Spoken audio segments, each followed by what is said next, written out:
Hey traders, Dick Shaheen here, recapping the week, ending with May. So a bad May, I think a bad month in a while. So we have headlines all over the place, but this is the S&P. We're looking at the E-minis, which is, think of it as the SPX basically. But this is a futures contract, continuous on it. So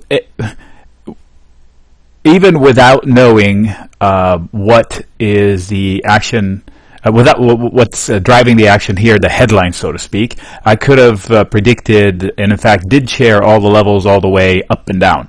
So let's say from the top here, and we started falling, notes came out from here is if we lose this, we get to that. The last important pivots were if we lose the 2800.x, I think 2795 was some sort of a, and 2788 was a line. I said then it opens up a scenario of 2680 to 2640 with stopovers around 2740. So today's low was somewhere around there. So even without the headlines, this price action was doable and likely once the levels got taken out. So I don't have any markups. I'll show you how I marked it up ahead of time. But a chart that does this and then does that and then does this is not surprising. Once they do this, I expect this.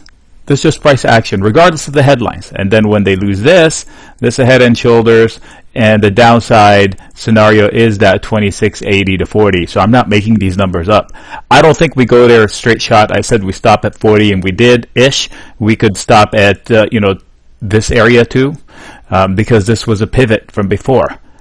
It will take a lot more bad news to lose that zone. We could, but it would take a lot.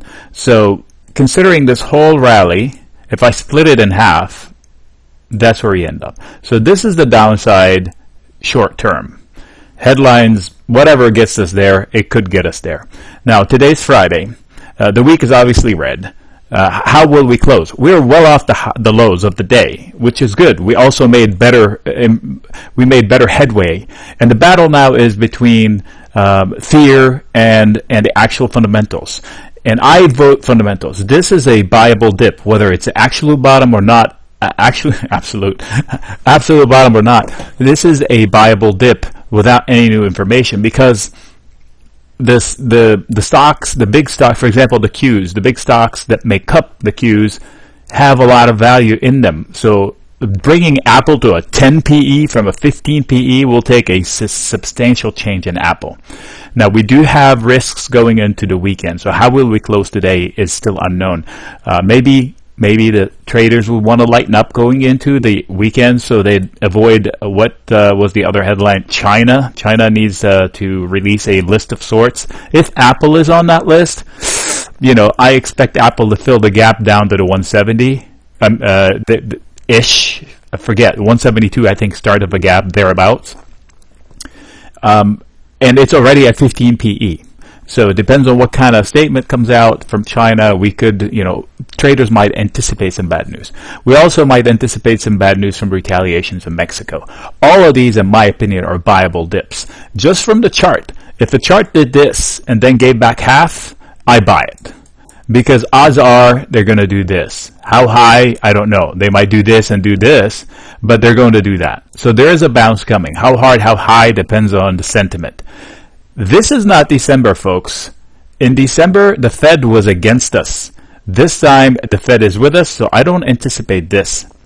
All right, let me show you the drawings that I've already had there. So this was one of the lines I said, if we lose it, we can come down to there. So we're coming down, and we're somewhere around here.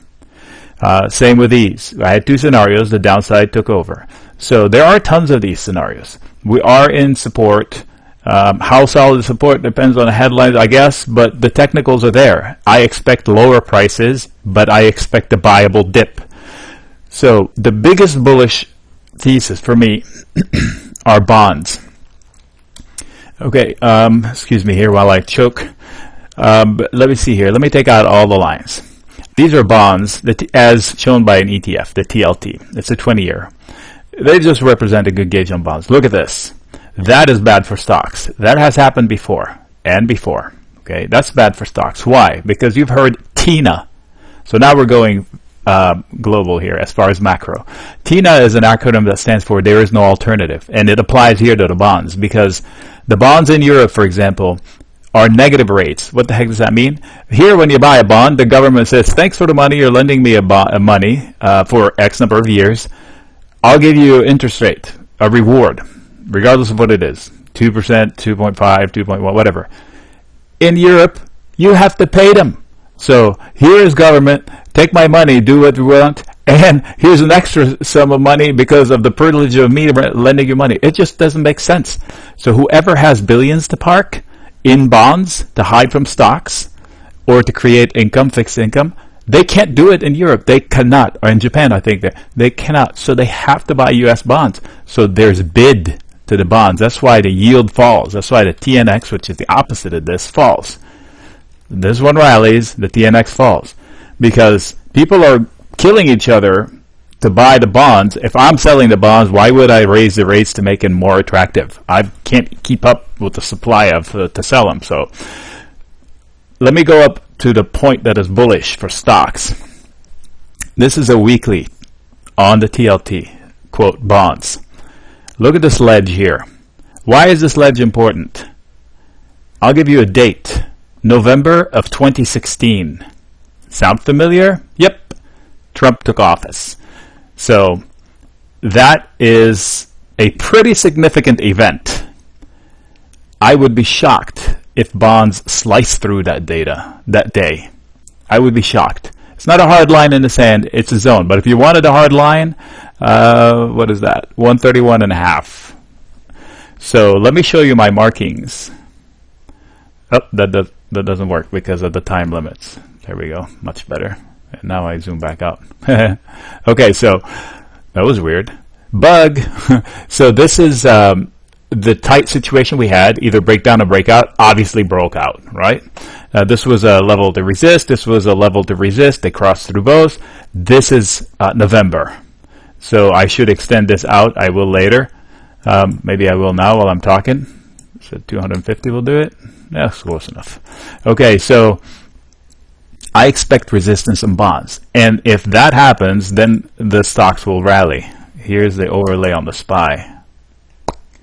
So drop in the SPY, rally in the bonds. They usually go opposite each other. Why? Because you either invest in stocks or bonds. They usually say, oh, you got 60-40, whatever. So more important, more apparent, easy to see pattern on the weekly for bonds breakout. You can see here, this is an inverse head and shoulder-ish pattern, meaning they attacked this neckline. Once they broke out of it, this is the ideal target of it. So that's evidence number 2. Evidence number 1 and number 2. Evidence number 1, this is 1116. Missing a digit here. President Trump. This is a technical zone reaching off of this inverse head and shoulders. Now you can argue that there was some sort of a neckline breach here and the target of that is even higher. You could. So I'm willing to bet that they take a pause here. All I need is a pause to flip sentiment. So yes, I'm still biased long, but I'm hedged. I came into today hedged because I didn't know what was going on a Friday. So this is where I book the hedge and roll it out. Depends on the balance. But if I were buying dips, I'd be okay with that. It all depends on personal preference and scenarios. So, but the details of that I'll send out in the write-up. But the video is to say this is the cues. I had this line, if lost, this might come. And here we are, pretty darn close. Why this? Because this was the neckline for the breakout from before. So if you tell me Apple is going to go lower, I'll tell you maybe. Because, you know, I drew it that it's going to go lower, but from this price action, it tells me that it's already in the zone of a point of control, and below it, it does have a gap to, where is it? Right here-ish. So a little bit here and maybe a little bit lower, but it's already at 15 PE, so it will take a substantial change. There are tons of charts like this. So the top 5 or 6 of, in the Qs are probably more than half. So keep that in mind. So it will take incrementally, a lot of incremental bad news to go below this. So if I extend this down, look at how tight this wedge is. They don't do that often. But anyway, it all depends on balance. All depends on timeline, and it all depends on goals and just personal how well you can tolerate risk. It's okay to do nothing. It's okay to sit on cash. It's okay to miss a few upside ticks. Totally okay. So I'm not rushing to buy all the dip. But if I wanted to start nibble long, like GM on this Mexico thing, GM already sells at 5 PE. 5, not 15 or 55. I think that's 1/3 of Ford. So GM is a viable dip, but technically I can see it fall to 32. I'm long at 30. I'm not going to get out of it.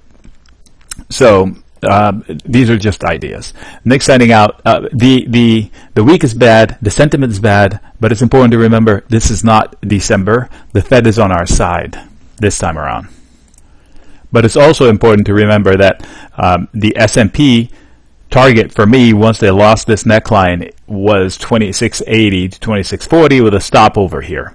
So how well we bounce off of the stopover and what we get over the weekend for Monday.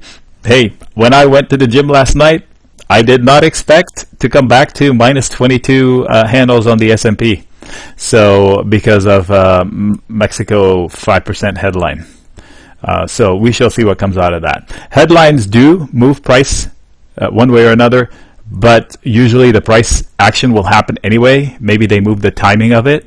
In other words, I'm saying that without the news, I could have expected exactly the same price action just based on levels, and the levels don't lie from prior price action. So from that perspective, 27.25 should be a good place to bounce because that was a good support level. And if you look left, it was the breakout line. So it's not a coincidence. Resistance, they broke out, they tested it. Hey, solid footing, they go. Solid footing. What are these? Inverted scallops or something like that, like half an umbrella on the right side. They repeat. Anyway, Mick signing out.